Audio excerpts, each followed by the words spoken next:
বন্ধুরা, গতকাল অন্নপূর্ণার স্ট্যাটাস চেক করলাম রাত্রিবেলা, দেখা গেল রিজেক্ট। যে যে আবেদন করেছে তার নামটা দেখাচ্ছে, তার নিচে রিজেক্ট বলে দেখাচ্ছে। তো আমি অনেকের সাথে তারপরই কন্ট্যাক্ট করে দেখি যে বেশিরভাগ জনকেই রিজেক্ট করে দিয়েছে।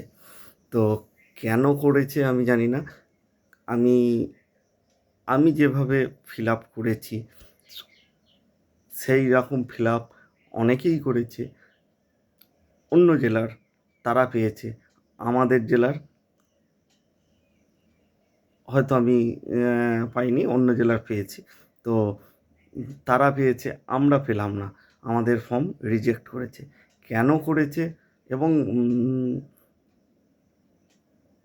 বেশিরভাগ জন যারা পায়নি তাদের ফর্মটাই রিজেক্ট হয়েছে কালকে, এইটাই দেখা গেছে, বা এখন আজকেও সকাল পর্যন্ত দেখা গেল। কেন হয়েছে জানি না।